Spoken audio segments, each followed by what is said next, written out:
हंगामा खड़ा करना मेरा मकसद नहीं, मेरी कोशिश है कि सूरत बदलनी चाहिए। मेरे सीने में ना सही तो तेरे सीने में सही हो कहीं भी आग, लेकिन आग जलनी चाहिए। दोस्तों साथियों, मैं आज मुंबई से चलकर आपसे मुलाकात करने आया। काफी जमाने से भिवंडी आना नहीं हो रहा है। मैं पहले हर 15 दिन 20 दिन में भिवंडी आता था। हमारा दोस्त, हमारा हमदर्द, हमारा सपोर्टर, हमारे जलीस भाई का नहीं रहे, एक बहुत बड़ा सपोर्ट हमारा खत्म हो गया। ये उम्र नहीं थी उनकी जाने की, लेकिन अल्लाह ने बुला लिया। हेलो साथियों, आज मुल्क की हालत बहुत खराब है। मैं हमेशा कहता हूं कि जब हिंदुस्तान पाकिस्तान का बंटवारा हुआ तो हमारे लोग, हमारे बाप दादा, पूरे मुसलमान मोहम्मद अली जिन्ना की आवाज पर अपने सामान की कटोटलियां बनाकर हिंदुस्तान से छोड़कर पाकिस्तान की तरफ रवा और दवा थे। कहा था मोहम्मद अली जिन्ना ने, कहा हमने तुम्हारे लिए एक मुल्क बना दिया है। लेकिन उस वक्त मौलाना अबुल कलाम आजाद साहब, गांधी जी और देश के दूसरे नेताओं ने कहा कि इस मुल्क को छोड़कर मत जाओ। तुम्हें याद नहीं क्या कि गंगा में, यही तुमने गंगा में वजू करके नमाज पढ़ा है। अगर तुम चले गए तो तुम्हारी लाखों मस्जिदें वीरान हो जाएंगी, तुम्हारी मस्जिदों में कोई अजान देने वाला नहीं होगा, तुम्हारे कब्रिस्तानों पर कोई फातिहा पढ़ने वाला नहीं होगा। तुम्हें अल्लाह का वास्ता है, तुम्हें अल्लाह की कसम है, रुक जाओ, मत जाओ। तुम्हें ताजमहल का हुस्न पुकार रहा है, तुम्हें लाल किले की दीवारें चीख कर बोल रही हैं, ऐ मुसलमानों मत जाओ, तुम्हें कोई भीख नहीं, तुम्हें तुम्हारा हक दिया जाएगा इस मुल्क के अंदर। तुम्हें इस मुल्क की आजादी के लिए लाखों लोगों को कुर्बान किया है। दिल्ली से लेकर अमृतसर तक कोई दरख्त ऐसा बाकी नहीं था जिसमें मुसलमानों को शहीद करके उसकी लाशें काम नहीं दी गई हो। यह आवाज सुनकर मुसलमान रुक गए थे। मुसलमान ने पाकिस्तान मुर्दाबाद कहा और हिंदुस्तान जिंदाबाद कहा। आज क्या हालत है देश के अंदर? 2014 के बाद वो मुसलमान जिन्होंने आजादी की लड़ाई में अपना खून दिया,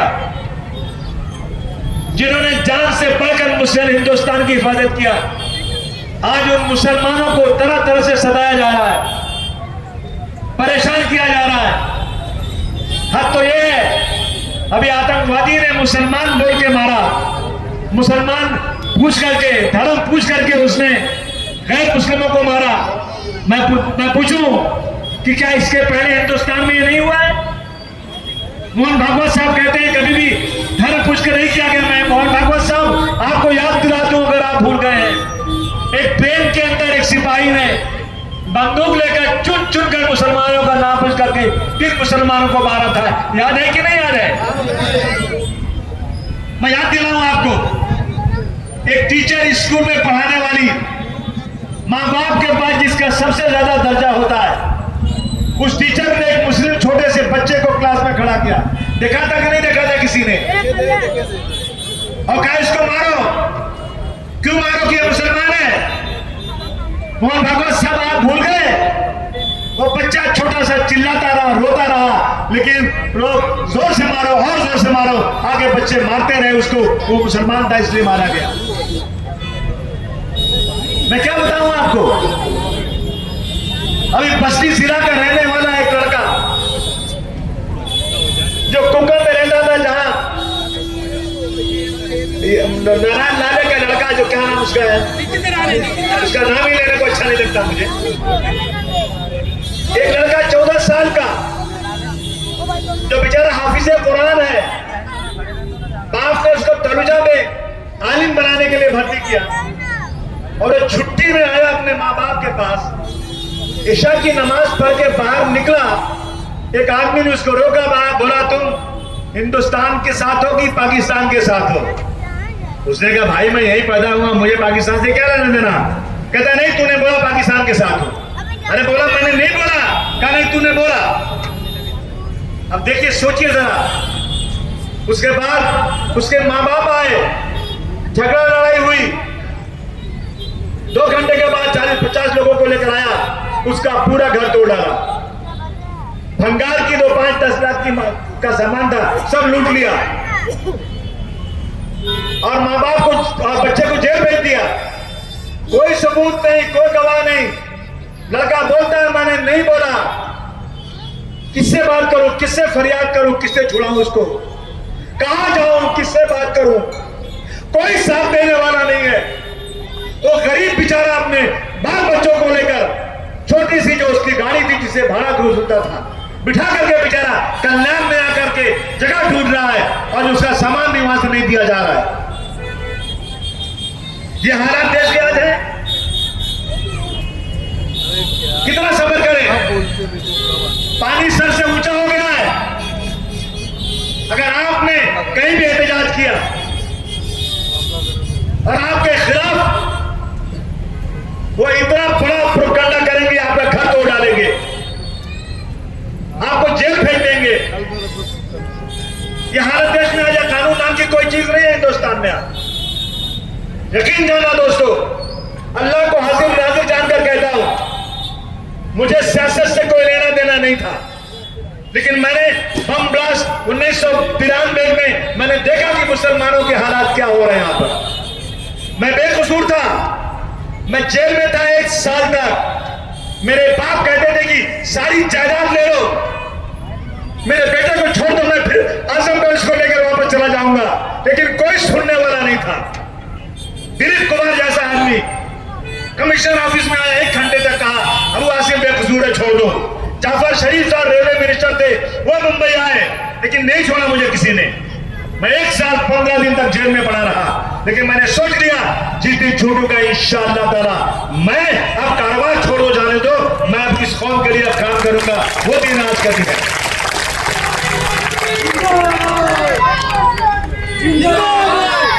मैं कसम खा के बोलता हूं, मेरे बच्चे कब जवान हुए मुझे नहीं मालूम। मेरे पैर में सूजन आ जाती है, लेकिन मुझे एक जरूर सवाल है कि मैं इस मुल्क में इस कौम को इंसाफ देने के लिए अपने आखिरी खतरे को भी निछावर कर दूंगा। मैंने बहुत रिश्ते लड़ाए। भिवंडी में आया मैं, दोनों सीटें चुनकर हम लोग आए। आपने यहां का एमएलए भी हमको चुन के दिया, बहुत शुक्रिया आपका। लेकिन क्या करूं मैं, साथ देते नहीं लोग भूल जाते हैं अबू आसिम का एहसान। न जाने क्यों मेरा दोस्त मुझको आजमाता है, न जाने क्यों मेरा दोस्त मुझको आजमाता है। जिसे आगे बढ़ाता हूं वही पीछे धकेलता है, जिसे आगे बढ़ाता हूं वही पीछे हटाता है। खता इसमें तेरी क्या है, यही मेरा मुकद्दर है। खता इसमें तेरी क्या है, यही मेरा मुकद्दर है। सहारा जिसको देता हूं, सहारा जिसको देता हूं वही नीचे गिराता है। तरस मुझको भी आती है, हंसी मुझको भी आती है। मेरा पाला हुआ बच्चा मुझे आंखें दिखाता है। दोस्तों साथियों, मैं कभी इलेक्शन लड़ता नहीं था, मैं लड़ाता था। तारीख गवाह 1995 में जब समाजवादी पार्टी मैंने मुलायम सिंह यादव के साथ लाया, जब मैं जेल से छूट कर आया, उस वक्त जावेद अहमद खान साहब हम लोग के उत्तर प्रदेश के एक मिनिस्टर थे। यहाँ हमारी उनसे जान पहचान थी, उनके लिए मैं गोंडी जाकर वोट मांगता था। वो भी मुझसे मिलने को तैयार नहीं। उन्होंने मुझे फोन पर बताया कि अबू आसिम, मुझे अब की बार मंत्री नहीं बनाया गया कि शरद पवार साहब ने कहा कि अबू आसिम जो बम ब्लास्ट का मुझे मैं, तुम उसके रिश्तेदार हो जावेद खान, इसलिए तुमको मंत्री पद नहीं मिल सकता। जावेद खान साहब ने कहा अरे साहब कैसी बात कर रहे हैं, अबू आसिम से मेरा कोई लेना देना नहीं, अबू आसिम से मेरा कोई रिश्ता नहीं, आप मुझे मिनिस्टर बनाइए। वो जावेद खान साहब जो दिन के उजाले में मुझसे मिलने को तैयार नहीं थे। मेरे साय से मैं जमानत से छूट गया, ये मेरे साय से भागते थे ये लोग। लेकिन मैंने सोचा कि मैं अब एक ताकत बनाऊंगा। कुत्ता भी अपने बच्चों को पालता है अबू आसिम, अगर जिंदगी का भी मकसद है तो इस कौम के लिए कुर्बान हो जाओ। मुझे भाषण नहीं आता था, मुझे राजनीति नहीं आती थी, लेकिन मैंने ढूंढा। उत्तर प्रदेश में मुलायम सिंह यादव नाम का हिंदू नेता है, जो पहलवान थे, जो धोती पहनते हैं, मेरा एक दोस्त आया यूपी सुनने का, आसिम भाई उत्तर प्रदेश में जो सरकार है ना, ऐसा लगता है कि मुसलमानों के भी इस देश में इज्जत है। मुलायम सिंह यादव जी को मैंने फोन किया, बड़ी मेहनत से मुझे मिले। मैंने कहा सर आपकी पार्टी मुंबई में नहीं आई, आपकी पार्टी बनाना चाहता हूं। कहा मैं आऊंगा। मेरी एक बात पर मुलायम सिंह यादव, मैं एक मामूली आदमी था, मैं कोई मशहूर आदमी नहीं था, लेकिन मेरी एक बात पर मुलायम सिंह यादव ने कहा कि मैंने अखबारात में तुम्हारे बारे में बहुत पढ़ा है, तुम्हारे साथ बहुत जुल्म हुआ है, आजमगढ़ के लोगों ने मुझे बताया है कि तुम्हारे साथ ज्यादती हुई। मुलायम सिंह यादव मेरे बोलने पर 15 दिन के बाद मुंबई आ गए। ताजमहल होटल में ठहरे। लोगों ने कहा किसके यहाँ जा रहे हो आप उत्तर प्रदेश के मुख्यमंत्री हो, आप जिसके घर में जा रहे हो ना वो बम ब्लास्ट का मुजरिम है, अभी जमानत पर छूट कर आया है, उसके केस का फैसला भी नहीं हुआ है। मुलायम सिंह बोले मैं अबू आसिम को जानता हूं, मुझे मालूम है, मैं जाऊंगा।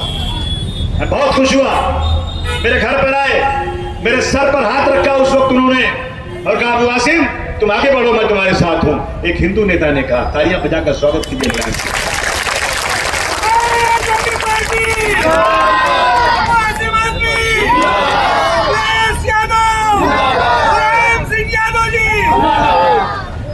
मुलायम सिंह यादव से बात हुई, मुझे प्रेसिडेंट बना दिया उन्होंने। मुझे भाषण नहीं आता था, मुझे बोलना नहीं आता था। उसके बाद मैंने 4 एमएलए चुनकर लाया, 4 एमएलए चुनकर आए मुंबई में मुसलमान, 23 नगर सेवक चुनकर आए। लेकिन लोग सत्ता ढूंढते हैं, संघर्ष करने को कोई तैयार नहीं है। एमएलए लोग तुम समझ लो तुम नेता नहीं हो, लीडर नहीं हो, तुम सिर्फ और सिर्फ गली और सड़क बनाने के लिए पैदा हुए हो। तुम लीडरशिप लो। लीडर थे मनमोहन सिंह जी जो कभी इलेक्शन जीतते नहीं थे, लेकिन वो लीडर थे इस देश के।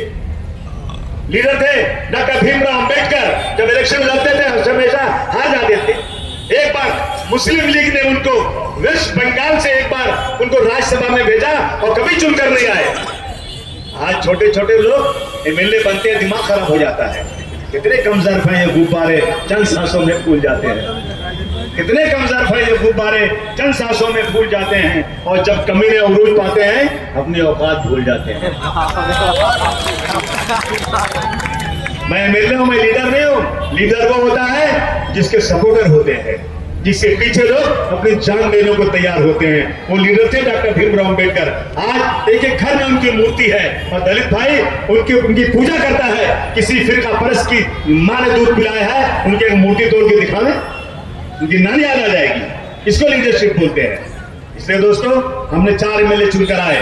ये सब सत्ता की लालच में जाकर सत्ता के साथ तलवे चाटकर अबू आसिम का साथ छोड़ दिए। मैं वहीं खड़ा रहा, मंत्री बन गए। अरे मंत्री क्या होता है? मैं मंत्री से बड़ा आदमी हूं। जनता अगर मेरे साथ है ना तो मंत्री की कोई हैसियत नहीं होती है, मैं मंत्री के साथ। इसे दोस्तों आपके पास चल कर आया हूं।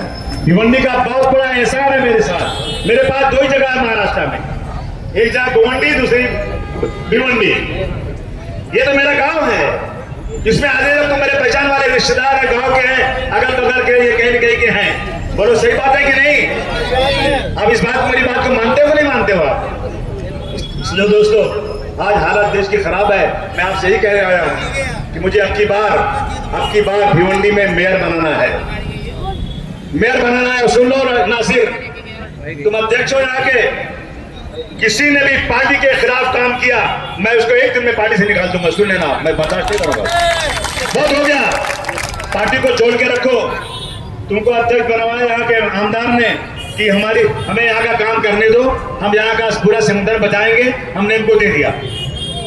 लेकिन अभी मैं देख रहा हूँ कि मुझसे बात करने को तैयार नहीं यहाँ के पदाधिकारी आने रहे। सारे पदाधिकारियों को बुलाइए, जो लोग पार्टी में काम करना चाहते हैं बगैर एक पैसा लिए हुए, जो कौम के लिए सपोर्ट करना चाहते हैं, वो लोग मेरे साथ रहेंगे।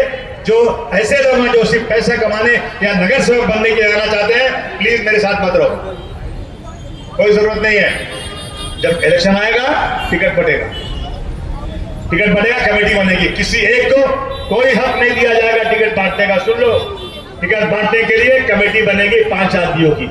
5 आदमी सर्वे करेंगे। अगर आप मेरे बहुत करीबी हैं, आप समझते हैं मुझे टिकट मिलेगा, जब सर्वे में अच्छी रिपोर्ट आएगी तो टिकट मिलेगा।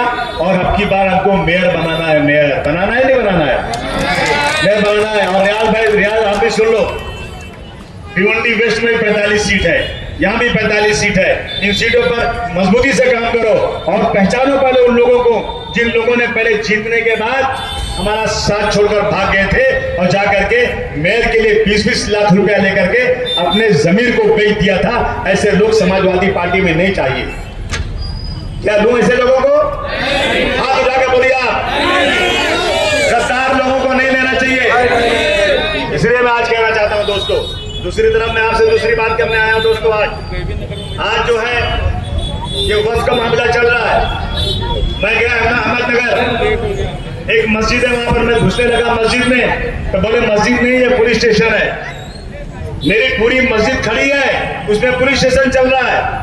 बगल में दूसरी मस्जिद में डीएम का ऑफिस चल रहा है। बगल में मुसलमानों की प्रॉपर्टी में उसकी मस्जिद में वहां तहसील का ऑफिस चल रहा है। ये इस देश में हो रहा है। हमारी जमीनें, हमारे पुरखों ने जब देखा कि हमारा आखिरी वक्त है, मैं अपनी जमीनों को अल्लाह को राजी करने के लिए, अल्लाह को खुश करने के लिए मैं अपनी जमीनों को वक्फ बोर्ड को देता हूं, वक्फ करता हूं मैं जमीनों को, ताकि उसमें मस्जिद बने, उसमें यतीम खाना बने, उसमें स्कूल कॉलेज बने, उसमें अस्पताल बने, उसमें कब्रिस्तान बने। ये जमीन किसी सरकार की नहीं है, ये जमीन हमारे पुरखों की है। और वक्फ का कानून कहता है कि एक बार वक्फ जमीन हो गई तो जिंदगी में कभी भी वो जमीन बिक नहीं सकती और ट्रांसफर नहीं हो सकती। हमारी मस्जिदों का बंडर बाट हो रहा है। मोदी साहब कहते हैं कि इससे गरीब मुसलमानों को फायदा होगा। मोदी जी, मुझे एक एग्जाम्पल बता दो, आपकी हुकूमत आने के बाद कौन से मुसलमान को आपने फायदा पहुंचाया है, कौन से गरीब मुसलमानों के लिए आपने काम किया है, एक बता दो। कुछ नहीं किया आज तक। उन्होंने क्या किया? हज की जो सब्सिडी थी ना, जो मिल रही थी, वो खत्म हो गई कि नहीं खत्म हो गई? हमारे पैसों की थी, वो सब्सिडी खत्म हो गई। लेकिन कोई बुरा नहीं मानना, लेकिन जो भी हिंदू भाई लोग जाते हैं तीर्थ स्थानों को, उनको पैसा मिलता है कि नहीं मिलता है? हम इस मुल्क के रहने वाले हैं, हम हज पे जा रहे हैं, हमारी सब्सिडी खत्म। और इसी मुल्क में हमारे दूसरे भाई लोग जो हैं, उनको अगर जाना है कहीं तीर्थ स्थान पे, तो उनको बहुत बड़ी रकम दी जाती है कि जाओ तीर्थ स्थान पे जाओ, और हमें नहीं दी जाती। ये कानून है क्या देश में? सभी का खून शामिल है यहाँ की मिट्टी में, किसी के बाप का हिंदुस्तान थोड़ी है। आज कानून नाम की कोई चीज नहीं बची है दोस्तों। इसलिए मैं कहना चाहता हूं कि वक्फ बोर्ड की लड़ाई लड़ना है, वक्फ कानून की लड़ाई लड़ना है, चाहे जो भी हो जाए। और सुन लो, कभी भी आसानी से कोई चीज मिलती नहीं। देश को आजाद कराना था, लाखों लोग ने शहादत का जाम पिया, तब देश आजाद हुआ। महाराष्ट्र को संयुक्त महाराष्ट्र बनाना था, कई लोग मारे गए तब हुआ, जब जाके आजाद हुआ। वक्फ की लड़ाई भी इंशाअल्लाह अगर खून मांगती है ना, हम खून देने को तैयार हैं, लेकिन अपनी जमीन को हम देने को तैयार नहीं है। मोदी जी कहते हैं कि मुसलमानों को फायदा। मैं उनसे पूछता हूं, भारतवर्ष में 28 राज्य हैं, 28 राज्य में सिर्फ 4 राज्यों में, 24 राज्य छोड़ दीजिए, 4 राज्यों में मंदिरों की 10 लाख एकड़ जमीन है। 10 लाख एकड़। मुझे एक हिंदू भाई बता दे, गरीब साउथ बॉम्बे का, साउथ इंडिया का, एक बता दे कि उसको वक्फ बोर्ड से आज तक लोगों ने कोई फायदा पहुंचाया? कोई फायदा नहीं। हमें फायदा पहुंचाएंगे? अभी वक्फ कानून बना नहीं कि हमारी जमीनें हड़पना शुरू हो गई, हमारी मस्जिदों की शुरू हो गई। आज इनको जो है हमारी मस्जिदों की अजान बंद कराना है। मुझे बताइए गणपति कहां होती है? नहीं, हमारे मस्जिदों के बाहर नमाज क्यों नहीं पढ़ने देंगे? गणपति कहां होती है भाई? रोड पे, बंद कमरे में होती है क्या? कहां बिठाई जाती है? 10 दिन तक रोड जाम रहता है कि नहीं? माइक चलता है कि नहीं? डीजे बजता है कि नहीं? दशहरा आता है, कहां मनाया जाता है? मनाया जाता है रोड पे। जितनी भी त्योहार हैं, मुझे कोई शिकायत नहीं, मैंने आज तक शिकायत किया नहीं। हम वेलकम करते हैं। और हम सुनो, हम डरते नहीं, दुनिया में डरते हैं तो अल्लाह से डरते हैं और किसी से डरते होते नहीं। कोई भी हो, वही जान लेने वाला है, जान देने वाला है। वही जिंदगी मौत का मालिक है। तो आज जो है, अगर कोई मुसलमान सड़क पे नमाज पढ़ लेगा तो उसको जेल हो जाएगी, उसका पासपोर्ट कैंसिल कर देंगे, उसका लाइसेंस कैंसिल कर देंगे। लेकिन अगर हमारा कोई ब्रादर होता है सड़क पर नंगा नाक नाचेगा तो उसका कुछ नहीं होगा। क्यों? उनकी सरकार है। ये चलेगा क्या देश में? एक तिरिस सुमैया है, वो तो ऐसे हिलते रहता है, बोलता है कि तिवादी नगर में और देहात हुआ। बोले क्या होता है भैया? तिवादी नगर में और देहात हुआ। बहुत हर चीज को जिहाद से जोड़ रहे हैं। अरे जिहाद एक ऐसा लफ्ज है जो बहुत रिस्ट्रिक्टेड लफ्ज है। जिहाद को इन चीजों से मत जोड़ो। मैं कहना चाहता हूं मुख्यमंत्री जी से, मैं जिहाद पर आपको 100 किताबें देने को तैयार हूं, 100 किताबें कि जिहाद कितना रिस्पेक्टेड लफ्ज है। उसके बाद आप बताना जिहाद क्या होता है। अच्छा, वोट नहीं मिला, वोट जिहाद है। ये हालत आज देश में हो गई है। रोजाना कहीं ना कहीं कुछ हो रहा है। अब देखिए, जो वहां हमला हुआ है कश्मीर में हमला हुआ, कहते एक दिन पहले तक वहां सिक्योरिटी थी और दूसरे दिन सिक्योरिटी नहीं। ये आपने बयान सुना कि नहीं लोगों का? एक जज साहब कह रहे हैं कि हम गए थे तो वहां सिक्योरिटी थी, मगर दूसरे दिन सिक्योरिटी नहीं थी। और जहां 2000 लोग गए हैं टूरिज्म के लिए, और जहां देश का ज्यादा पैसा जो है आज आतंकवाद के खिलाफ कश्मीर में खर्च हो रहा है। 2000 लोग हैं, 3 आतंकवादी आए और एक का धर्म पूछ के मार दिए और चले भी गए, लेकिन उस वक्त तक कोई भी सिक्योरिटी नहीं आई। ये पूछे कि ना पूछे? ये पूछेंगे तो हमको जेल भेज देंगे। यहां कोई पूछ नहीं सकता। और वहां पर देखा आपने, नजाकत नाम का आदमी, उसने अपने टूरिस्ट के बच्चे के ऊपर सो गया वो और लेकर घर गया। उसके फैमिली बोलती है, नजाकत भाई, हम जीते जी हम जिंदगी भर आपका एहसान नहीं भूलेंगे जिस तरह से आप हम लोगों की जान बचाई।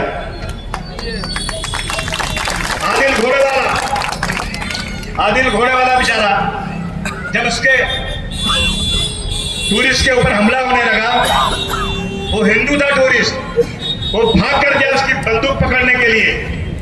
तो उस टूरिस्ट ने उस आतंकवादी ने नहीं पूछा कि तेरा नाम क्या है। उसको मालूम था कि कश्मीर में घोड़ा चलाने वाले सब मुसलमान हैं। मार दिया उसको, शहीद हो गया वो। पूरे कश्मीर में लोगों ने अपने घर खोल दिए, मदरसे खोल दिए, स्कूल खोल दिए, मस्जिदें खोल दी। अपने घरों में दस्तरखान लगा के खाना खिला रहे हैं। होटलों वालों ने कहा पूरा होटल फ्री, रहने वाले होटल ने कहा पूरा 1 रुपया नहीं चाहिए रहो। और जितने टूरिस्ट गए थे चिल्ला कर कह रहे हैं कि मुसलमानों ने हमारी बहुत मदद किया, हम उनका एहसान कभी नहीं भूल सकते। उसके बदले में हमें क्या मिल रहा है? हमें ये मिल रहा है, एक मंत्री पद पर बैठा हुआ आदमी ये कहता है कि अब अगर सामान खरीदने जाना तो पहले हनुमान चालीसा पढ़ाना, अगर हनुमान चालीसा पढ़ाना तभी सामान खरीदना। मुसलमान तो नहीं पढ़ेगा ना भैया। आपने धर्म पूछ लिया वहां पे। तो मैं अगर कहूं ये कि उस आतंकवादी में तुम्हारे में क्या फर्क है? उसे धर्म पूछ के मारा, तुम धर्म पूछ के उसको बाइकआउट करना चाहते हो और सरकार कुछ नहीं कर रही उसके खिलाफ, कुछ नहीं। मैं एक चुना हुआ एमएलए हूं, मुझसे टीवी वालों ने पूछा औरंगजेब रहमतुल्लाह अलैह के बारे में, मैंने वही कहा मैंने जो पढ़ा है। क्या वो टोपियां नहीं सिलते थे? क्या वो कुरान शरीफ नहीं लिखते थे? मैंने किसी छत्रपति शिवाजी महाराज के खिलाफ, मैंने संभाजी के खिलाफ एक लफ्ज नहीं बोले। मैं छत्रपति शिवाजी महाराज की हमेशा तारीफ करता हूं क्योंकि उनके राज्य में उनका सिपाही सालार मुसलमान था, उनका बॉडीगार्ड मुसलमान था, उनका वकील मुसलमान था। मैं उनकी तारीफ करता हूं। लेकिन इस सरकार ने मेरे एक लफ्ज के ऊपर मुझे पूरी असेंबली से सस्पेंड कर दिया। मैं इस पूरी असेंबली में जो 1 महीने चली मैं कुछ बात नहीं कर सका। हम 2 एमएलए थे, मुझे सस्पेंड किया गया, मगर मेरी तरफ से वहां बोलने वाला कोई आदमी नहीं था। एक आदमी भी नहीं खड़ा हुआ, कह रहे साहब अबू आसिम की गलती क्या है, बताइए ना क्या बोला अबू आसिम ने।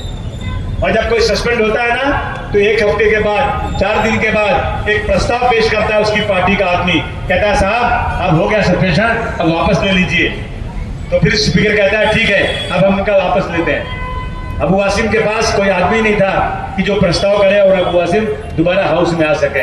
मैं बाहर पड़ा रहा, लेकिन याद रखिएगा, मैं अपनी सच्चाई से कभी मुकरने वाला नहीं हूं। मुझे अगर आपको सस्पेंड करना है, जिंदगी भर के लिए सस्पेंड कीजिए, लेकिन मेरी जबान पर आप लगाम सच्चाई के नहीं लगा सकते।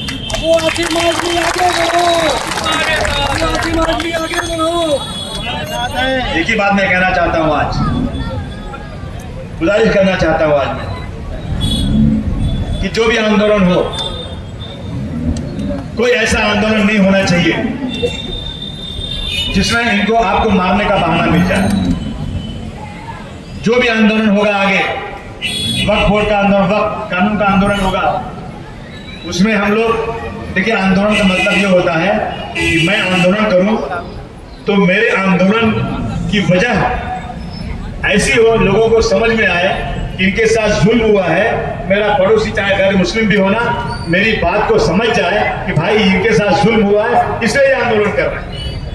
और अगर हमने कहीं रास्ता रोका, कहीं टायर जलाया, तो क्या होगा? पुलिस की लाठी चलेगी और फिर आप क्या करेंगे? पत्थर मारेंगे और उसके बाद कॉम्बिंग ऑपरेशन होगा और एक एक बच्चों को उठाया जाएगा, उनकी हड्डी नल्ली तोड़ी जाएगी, उनको 307, 302 में जेल भेजा जाएगा और फिर उनका कोई पुरसाने हाल नहीं होगा। गांधी जी ने कहा था आंदोलन हिंसक मत, आंदोलन हिंसक नहीं होना चाहिए, अहिंसा होना चाहिए। देखिए हम आपसे कहना चाहते हैं, आज कानून नाम की कोई चीज नहीं है। हमारे पास लोग आते हैं, आसिम भाई हमारे साथ जुल्म हो रहा है, हमारी बात नहीं सुनी जा रही है। मैं बोला क्या करेंगे? जब कोई सुनने को तैयार नहीं तो करें क्या? इसलिए मैं नौजवान साथियों से कहना चाहता हूं, हम लोग कभी भी कोई आंदोलन करें ना, तो उस आंदोलन का ऐसा होना चाहिए कि हमारा पड़ोसी भी उस आंदोलन को देख कर कहे कि भाई इनके साथ जुल्म हुआ है, इसलिए सड़क पर निकले हैं, मैं भी इनका साथ दूंगा, तब बात बनेगी, नहीं तो बात खराब हो जाएगी। ये हम आपसे कहना चाहते हैं। आज जाके देखिए आप नागपुर में क्या हुआ। नागपुर में इतना जबरदस्त केस लगा दिया, इतना भयानक केस लगाया कि लड़के छूट नहीं रहे हैं और 1000-1200 लोगों का नाम है। जब जिसको चाहते हैं उठा लेते हैं। हम जज्बात में तो बात करते हैं, लेकिन उनका कौन पुरसाने हाल है? कौन उनको देख रहा है? कौन उनको संभाल रहा है? कोई नजर नहीं आता है। 10 दिन 5 दिन तक लोग चिल्लाते हैं, उसके बाद भूल जाते हैं। अभी मुझे आज याद है, मैं आ रहा था ना, ये सड़क जो है यहाँ की इमदादिया, क्या नाम है, अमजदिया की सड़क बहुत दिनों से खराब है। मैंने अपने एमएलए से कहा एक टर्म पूरा हो चुका है और सड़क नहीं बनी, दूसरा टर्म जल्दी सड़क को बनाओ। हम लोग जब कल्याण रोड से अंदर घुसते हैं ना, बहुत ही खराब रास्ता है। मैंने एमएलए से बड़ा बनाओ, अल्हम्दुलिल्लाह आज मैंने सुना कि कल इसकी ओपनिंग होने वाली है। मैं बधाई देता हूँ अमजदिया वालों को, उन्होंने जिसने जो कहा था वो हमारी पार्टी काम कर रही है। हमारी देखिए ये पार्टी काम करती है, पार्टी टिकट देती है, पार्टी चुनकर लाती है, पार्टी के लिए लोग काम करते हैं। समाजवादी पार्टी का ये काम है। कोई भी वक्त कोई भी आदमी काम करे ना, तो ये बोले ये समाजवादी पार्टी ने काम किया है, मैंने इंडिविजुअल नहीं किया है। अगर मैं टिकट नहीं दूं, मैं आपको आगे लाऊं नहीं, तो आप एमएलए बन सकते हैं क्या? आप नगर सेवक बन सकते हैं क्या? मेरी पार्टी से कोई चुनकर आएगा तो मेरी गुजारिश है ये कि आप एक आदमी श्रेय नहीं लेगा, बल्कि वो कहेगा कि समाजवादी पार्टी के लोग ये काम कर रहे हैं, तब पार्टी जम के चलती है, वरना आपस में ये खींचातानी शुरू हो जाती है। मैं भिवंडी के लोगों से गुजारिश करना चाहता हूँ, देखिए वोट बांटने ना पाए आप, तो इलेक्शन आएगा तो क्या होना, कुछ लोग खड़े होते खाली वोट बांटने के लिए। अगर चाहे पिछली बार क्या हुआ कि रियाज को हमने खड़ा किया था भिवंडी वेस्ट से, हमारे लोगों ने, मैं बोलता हूँ, सुन लीजिए आप, यहाँ के लिए अपना अजय भाई भी है, पार्टी के लोग भी खड़े हैं, हमारे लोगों ने, मेरे ही लोगों ने मेरे अपने ही उम्मीदवार को हराने के लिए एमआईएम को लाया, वहां खड़ा किया, ताकि समाजवादी पार्टी जो उनकी खुद की पार्टी है वो हार जाए। हुआ है कि नहीं हुआ है? और मुझे खुदा की कसम, मुझे एमआईएम का वो उम्मीदवार मुंबई में आकर मिला, कहा मुझे बेवकूफ बना दिया गया, मुझे वहां ले गए कि मैं तुमको जिता कर रहा और तू जो है मैं हार गया। और अब कमीने तू गया तो मेरे आदमी को बोलने पर, मेरे आदमी को हराने के लिए, अल्लाह करे तू हार जा। अगर ये हालत होगी तो काम कैसे करेंगे? घर को आग लगी घर के चिराग से। कितने कमजोर हैं लोग कि अपने आदमी को हराने की कोशिश करते हैं। हम कोशिश कर रहे हैं, भाग रहे हैं, दौड़ रहे हैं, भाई किसी तरह से आवाज बुलंद हो, हम असेंबली में ताकत बना सकें, हम ताकत के उपके हम असेंबली में सर गिरा सकें। लेकिन हम क्या करें, जिसको आगे लाते हैं वो हमें को हराने लगता है। इसलिए दोस्तों, आप लोगों का बहुत बहुत शुक्रिया। लेकिन मैं आखिर में आपसे यही कहूंगा कि आप लोग जरा साथ दीजिए।